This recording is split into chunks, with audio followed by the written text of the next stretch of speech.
Hey guys, আসসালামু আলাইকুম। তো কেমন আছো? আশা করি ভালো আছো। আর আমি অনেক ভালো আছি।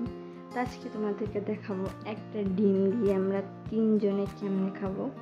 বাসায় কিচ্ছু ছিল না যে রাত্রে রান্না করবো এরকমের।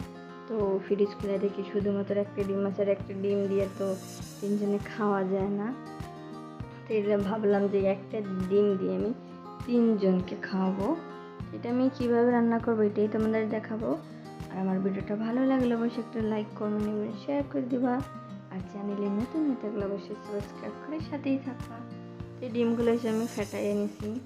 এখানে লবণ আর সামান্য পরিমাণ মরিচ দিয়া এটা আমি সুন্দর করে ফেটাইয়া এই যে পলিথিনে বাইন্দা রাখছি।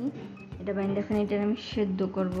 এটা চাইলে আমি আগে তেল পেঁয়াজ দিয়ে ভাজা নিতে পারতাম, কিন্তু আমি সেরকম করি নাই। আমি এটা দিয়ে সেদ্ধ করে নিছি কেটলিতে রেখা। তারপর এটা এই যে সেদ্ধ এটা পানির মধ্যে সেদ্ধ দিছি। একটা পাত্রে, যে কোনো পাত্রে পানি দিয়ে ব্যাস ঢেকে রেখে দিলে এটা অটোমেটিক সেদ্ধ হয়ে যায়।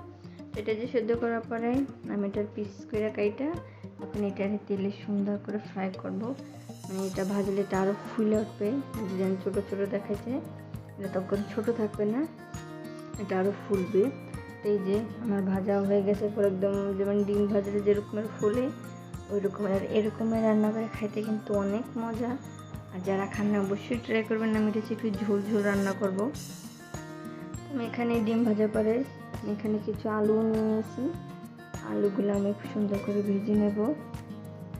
ভাজার পরে এখানে আমি যে পেঁয়াজ, এটার একটু হালকা লাল লাল করব, বেশি ভাজবো না, একটু ব্রাউন কালার হয়ে গেলে তারপরে এর ভিতরে আমি মশলা দিয়ে দেবো। মশলার মধ্যে আমি শুধু হলুদ, লবণ আর মরিচের গুঁড়া আর একটু জিরার গুঁড়া এইটাই দিয়েছি। বেশি কিছুই দিই নাই, কারণ এতে বেশি কিছু দেওয়ার কোনো প্রয়োজনই নাই। অনেক আছে ধনিয়ার গুঁড়ি দেয়, আপনারা খাইলে অবশ্যই দিতে পারেন, যেহেতু আমরা খাই না এর জন্য দিই নাই।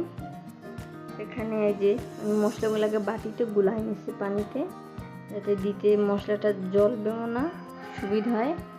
আর মশলাটা পানি দিয়ে ভিজিয়ে রাখলে মশলাটা ফুলে ওঠে, এর জন্য।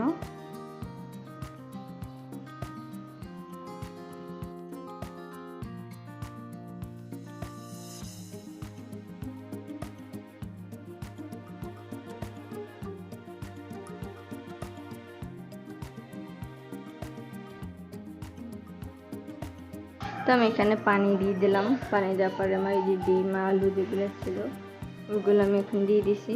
এখন এটার একটু হালকা নাড়াই চাড়াই এটা ঢেকে রাখবো।